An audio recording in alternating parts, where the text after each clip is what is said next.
Okay, let's take a look at section 1.3, which is all about linear functions, slope, and then a couple of application problems, okay? Hopefully this is review from something you've seen before in a previous math class maybe. We are going to be looking at slope, making sure we can pick slope out of a slope-intercept form equation. So most of the time we always want to look at y equals mx plus b.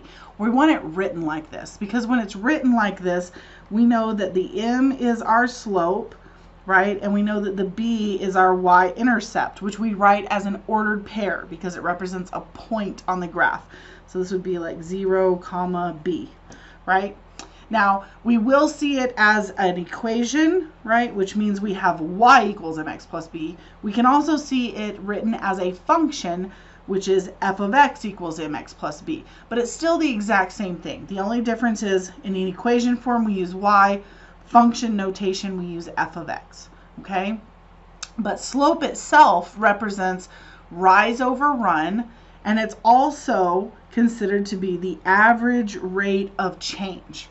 So when we get into word problems, if you see the average rate of change, find the average rate of change, you know we're talking about slope, okay? Now, excuse me, this is the slope formula. I'm sure most of you have seen it before. For any 2 points on the line, we can calculate the slope by taking the change in their y values and dividing it by the change in their x values. This is something you will be responsible for knowing. This is not something I would give you on an exam. I mean, you will have to find the slope of things, but I will not provide this formula for you on exam. So make sure you are familiar with it, okay? All right, so let's just look at certain lines and talk about what the equation looks like, what the y-intercept looks like, what the slope looks like. And there are two specific types of lines that kind of throw us for a loop, and that's horizontal lines, because horizontal lines look something like this, right?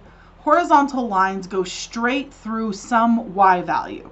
So maybe this is like, I don't know, y equals 2, right?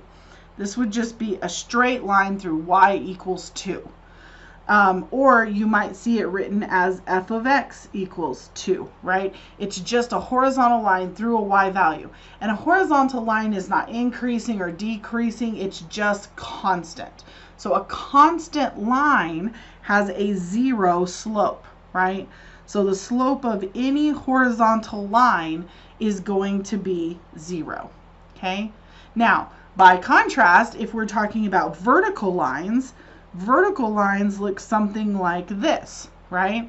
So if we wanted to say this is what x equals 3, right? It goes through an x value. Now this one we can't write in function notation, right? Because number one, this is not a function. If I were to do a vertical line test right down the center here, it would hit every single point. So this is not possible to write it in function notation. So it's always just x equals some number, right? And notice the slope here, it's not a 0 slope because it's not a constant line. It's actually undefined. Because if I were to take any 2 points on here and calculate the slope, both of the points are going to have the same x value. And when I take that same x value and I subtract it, that's going to give me a 0 on the bottom of my slope formula. And remember, a 0 underneath the formula is undefined, right? So our slope here is undefined, okay? And this is true for any vertical line, okay? So if you're trying to find the slope of a line and you see that it looks like an x equals, then you know it's vertical, you know it's undefined. If you're trying to find the slope of a line and you see that it's just a y equals or an f of x equals, then you know it's horizontal and you know its slope is going to be 0, and you don't have to do a lot of other calculating. Okay, so let's go ahead and look at a few. First thing we want to do is we want to determine the slope, if it exists, and the y-intercept. So we want to know what m equals, and our y-intercept, we want to write it as 0, comma b, right? So in order to determine these two things, we want everything to be written in y equals mx plus b form so that we can easily identify those two things. So if I look at this first one, notice it's not written in y equals mx plus b form. It almost is. Y is isolated, but my x term is not written first. So I'm going to go ahead and write it in the correct order. So this is the same thing as y is equal to negative 3/4 x plus 9. And now from here I can see that this is my m, right? So our slope is negative 3/4, and our y-intercept hits at 9. So our y-intercept is 0, 9. Now make sure you do not write these things together. These represent two totally different things, okay? The y-intercept is a point on the line, so it needs to be written as an ordered pair, and the slope is a rate of change. So it needs to be written as a fraction unless it just happens to equal a whole number, okay? All right, let's look at this one. This one is f of x equals negative 6. This is one of our special cases, right? Because we don't have an x term. So remember, f of x is just y. So this is just y equals negative 6. And when something is just a value, right, it's either going to be a horizontal line or it's going to be a vertical line. In this case, because it's a y, this is going to be a horizontal line, right, through negative 6. Negative 6, right? So because it's a horizontal line, we know that its slope is going to be 0 because it's just a constant line, right? And then its y-intercept, where it hits the y-axis, is going to be at 0, negative 6, right? Because it's got to go through negative 6. So 0, negative 6. Make sure you write it as an ordered pair. Okay. Let's look at the next ones. Same thing here. This is x equals, right? We want it in y equals mx plus b form. That's not possible here because we don't have a y. So if it's an x equals, then that means it's got to be a vertical line, right? So x equals 4 is a vertical line, which means all vertical lines have an undefined slope, right? And then what about a y-intercept? The y-intercept is the point where it touches or crosses the y-axis, right? And notice this vertical line is straight up and down. It's not going to randomly go over and like cross, right? So on this one, there is no y-intercept. No y-intercept, okay? All right, and then this last one's a little bit nicer because it's already written in y equals mx plus b, so we can already see our slope and we can see our y-intercept. So here our slope would be 5, and our y-intercept would be 0, negative 7, written as an ordered pair, okay? All right, so on the next page, there are some for you to try. Oh, no, they're not. No, there's not. I almost lied. We're going to keep doing examples. Yay. Okay. Just kidding. I want to keep going because I want you to be able to see how to do one when we have not the equation. The equation's not given to you. We're just given 2 points or we're given a graphed line. Okay. So here we're trying to find slope. And the easiest way to find slope is, remember, slope is rise over run. So I want to know how far from point 1 to point 2 did I rise or fall? And then from point 1 to point 2, how far did I go forwards or backwards? So if I look at this first point, going from point 1 to point 2, notice I went up a total number of what? 1, 2, 3. So I went up 3. And going from point 1 to point 2, I went forwards 1, 2, 3, 4, right? Forwards 4. So the arrows going up or down or left and right tells me the sign. Since the rise went up, that's going to be a positive 3. Since the run went forwards, that's a positive 4. So that means that my slope is 3/4. I also want to show you how to do it whenever you are utilizing 2 points and using the slope formula. So another method is we can use the slope formula, which is y2 minus y1 and x2 minus x1, right? This is a formula from the last page. And we can just identify what these 2 points are. So if I look at this first point, its value is 0, negative 5, right? And then the second point is going to be 4, negative 2. And then once I have those, instead of counting up and over and that kind of thing, if you forget that, we can always take the 2 points and plug it into our formula. So this says to take our second y value, which here is -2, and subtract our first y value, which is -5, so I'm going to put it in parentheses, over my second x value, which is 4, minus my first x value, which is 0. So remember, double negatives become positive. -2 plus 5 is going to leave me with 3, and 4 minus 0 is 4. So notice either way we're getting a slope of 3/4.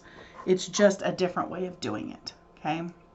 But I wanted to use this using the slope formula at least one time because this is what we're going to have to use on this one, and this one is a little bit funkier, right? 1, because it's given to us as a function statement instead of ordered pairs, and 2, because there's fractions. So remember, whatever I plug in here is my x, whatever it equals is my y. So if I want to rewrite this as ordered pairs, this would be the ordered pair -9/2 2/9. And this one, if this is my x and this is my y, would be the ordered pair 2/5 -5/2, right? So now I want to use these 2 points and my slope formula to figure out what the slope is of the line going through these 2 function values, okay? So we know that our slope is equal to y2 minus y1 over x2 minus x1. So we're going to plug in our values. Our second y value here is -5/2. So -5/2 minus my first y value, which is 2/9, all over my second x value, which is 2/5, minus my first x value, which is -9/2. -9/2. Okay, so I'm going to simplify just a little bit by making these double negatives positive. Okay, and then from here we need to do some simplifying, right? So there's a couple ways to simplify this. One is we can use a common denominator on top and bottom to get one fraction over one fraction, and then we can flip and multiply by the reciprocal of the bottom. Or we can use the technique of just clearing fractions within fractions using the common denominator. So I'm going to use that method, okay? So I'm just going to rewrite this really quick. -5/2 minus 2/9 over 2/5 plus 9/2. And I'm going to figure out what my least common denominator would be. My least common denominator, to get rid of this fraction's denominator, I would need a 2, okay?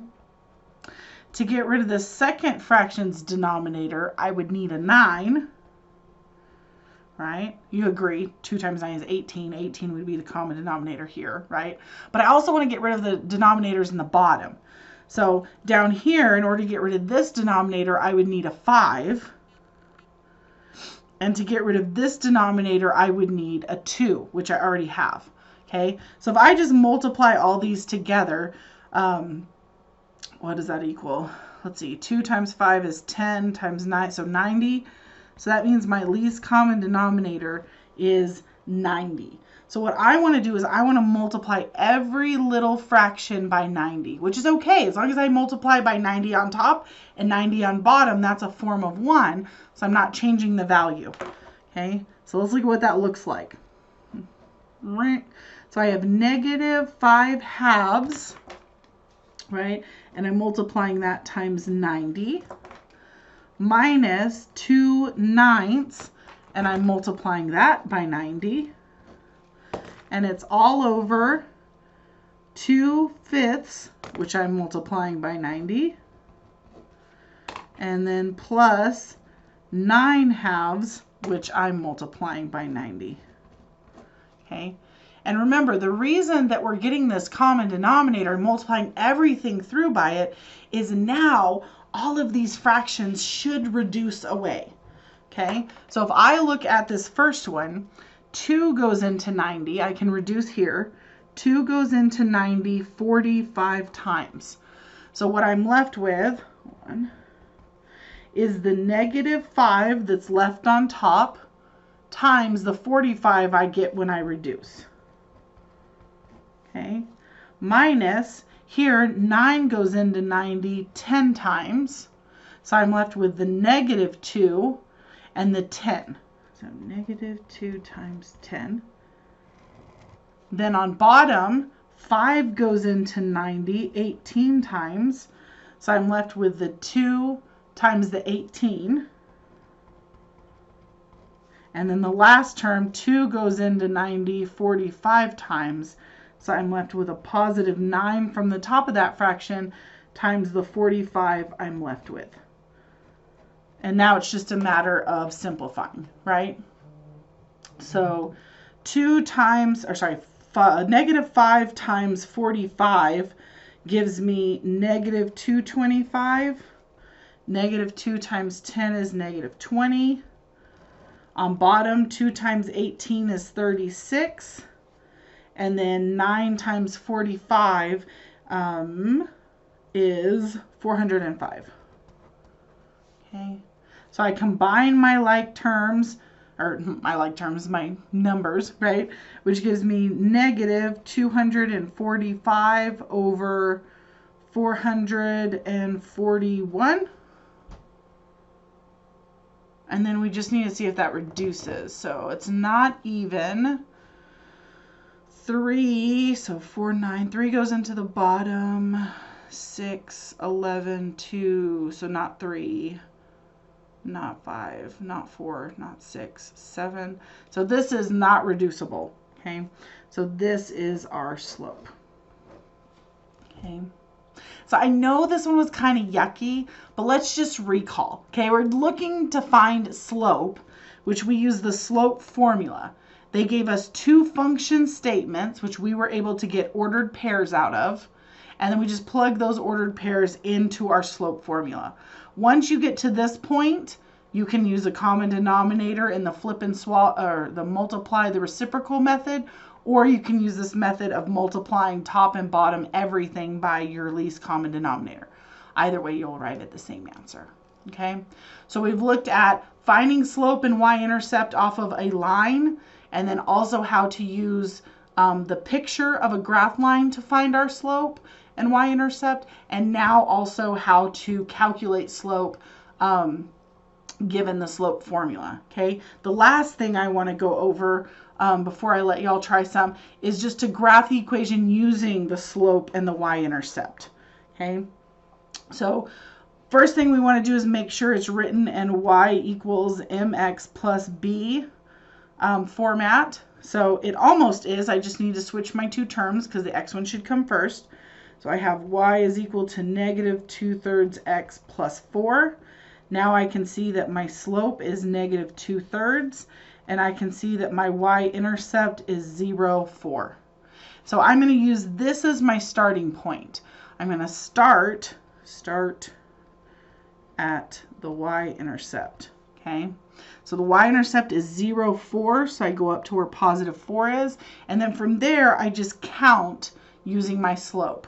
Okay, so -2/3 means I'm going down 2 and forwards 3, right? So from this point I go down 2, forwards 3, 1, 2, 3, down 2, forwards 3, and I can just keep going. Or I can go in the opposite direction by doing the opposite thing. So instead of going down 2, forwards 3, I can go up 2, backwards 3, right? And once I get 3 or 4 good points, then we just connect them with our line, okay? All right, now there's some on the next page for you to do. So go ahead and pause the video and give those a try, and then if you get stuck or whenever you're ready to check yourself, unpause the video and we'll go over them. All right, let's see how you did. So on the first one, when we plug in our points, this is our x1, y1, this is our x2, y2. We're just plugging them into the slope formula, and we should end up with -7/4. A lot of times people will stop here with negative 14/8. Make sure your slope is completely reduced. Don't give it to me as a decimal, but just make sure it's reduced if it's reducible, okay? On the second one, we wanted to determine the slope and the y-intercept. It's already written in y equals mx plus b format. So your slope is 4/5. Make sure you put m equals. That's how we designate the slope. And your y-intercept, make sure you write it as an ordered pair, 0, -2 with the parentheses around it. Okay. And then the third one, again, you're given it this time in function notation, but still we can see our slope is -1/2. And -3 tells us that our y-intercept is 0, -3. So we start at our y-intercept, and then we use our slope to count down 1, forwards 2, down 1, forwards 2, or you could go up 1, backwards 2, up 1, backwards 2, okay? All right, so there's one more thing I want to go over in this section before we end the video, which is just a couple of application problems. Okay, when we talk about application problems, what we're really talking about is basically doing the same thing we've done before, but getting our information from a word problem or from a paragraph. Okay, this one is talking about decreasing the size of a cattle herd. Okay, it says drought has been the major reason for the decrease in the U.S. cattle herd in recent years. So the first thing I pick out is the word decrease. If things are decreasing, I feel like it's going to have a negative something, right? Okay, the number of cattle is at its lowest since 1952. In 2006, there were 96.6 million head of cattle. This number had fallen to 87.7 million by 2014. Find the average rate of change in the number of cattle from 2006 to 2014. Okay, next thing I notice is average rate of change. Anytime you see average rate of change, you should be thinking slope. Okay, so I'm going to go ahead and put my slope formula, which is y2 minus y1 over x2 minus x1. And because we're talking about the decrease in cattle, right, the decrease, this tells me that we should end up having a negative slope. And the reason that's important is because if it's talking about a decrease, you know it's going to be a negative slope. So if you do your calculations and you don't get a negative slope, you know you did something off, right? So we need to come up with 2 points because we can't calculate slope without 2 points. And the 2 points that we're going to use are the reference values that they gave us. It said in 2006, there were 96.6 million head of cattle. So we're going to write that as 2006, 96.6. That's our input date and our output number of cattle. Okay. Same thing, then it talks about how it fell to 87.7 million by 2014. Now don't write 87.7, 2014 as your next point. If you wrote your first one with the year first, make sure you write your second one with the year first. Okay, so that means in 2014 we had 87.7 million. And now that we have those two values, now we can go ahead and plug it into our slope formula. So my second y value, which here is 87.7, minus our first y value, which is 96.6, and we're dividing that by the change in our x. So our second x, which is 2014, minus our first x, which is 2006. Okay. So when I simplify here, I'm going to get negative 8.9 on top and 8 on bottom. Now, we don't want to stop there because we already have a decimal, right? And we don't like to leave decimals within fractions. So if I have a decimal within my value here, I want to go ahead and just end up with a decimal answer, okay? So we're going to go ahead and work this out, which comes out to negative 1.1125 and possibly some more stuff. My math lab will tell you how to round it. But if no instructions are given, which is usually just on my test because I forget to type them in, a good rule of thumb is round it to however many decimals the problem originally gave you. So if you look at the numbers up here within the problem, notice they had 1 decimal place. So I'm going to go ahead and just round this to 1 decimal place and say that our slope is approximately negative 1.1. Okay. Everybody okay? Let's look at one more.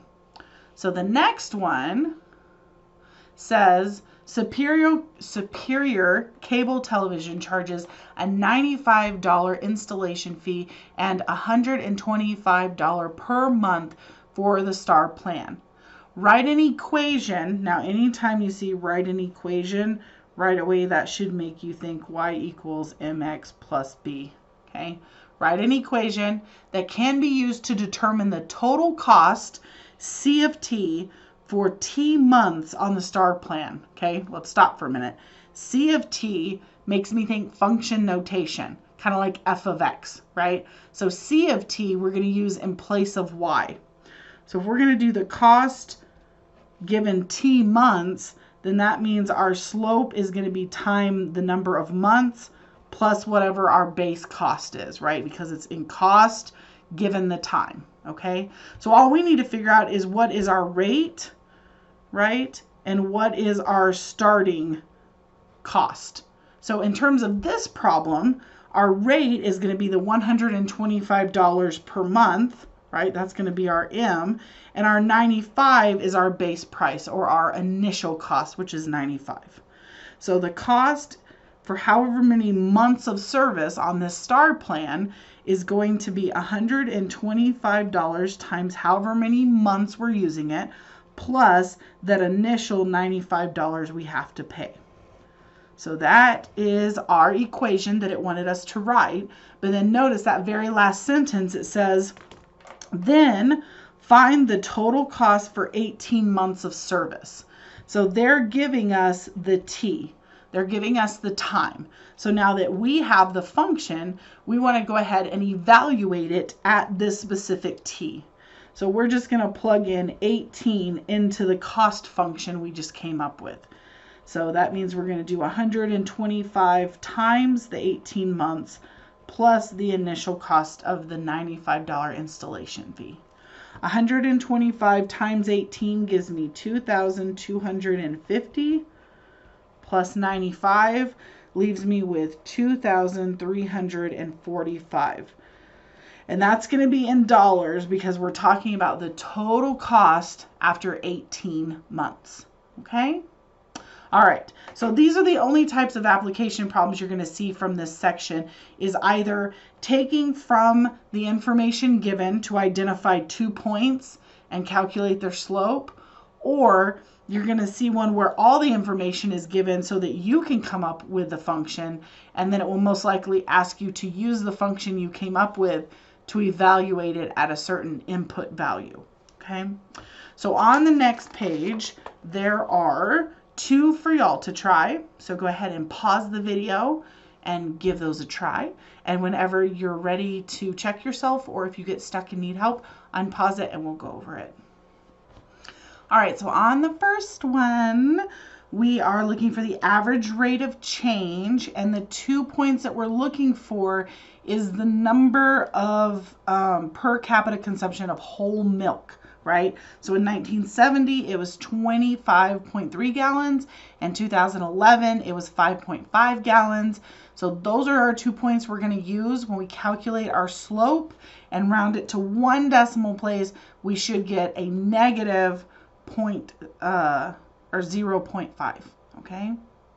On the second one, we need to come up with the equation that can be used to determine the total cost of X dozen cookies being baked and sold, right? So we are going to be charging 4.25, right, plus our initial fixed costs, which are $1,250. Okay, make sure you write it in the way that they want. They said f of x here, so make sure you put it in function notation rather than leaving it like y equals mx plus b, right? And then it wants us to calculate the cost of 85 dozen gourmet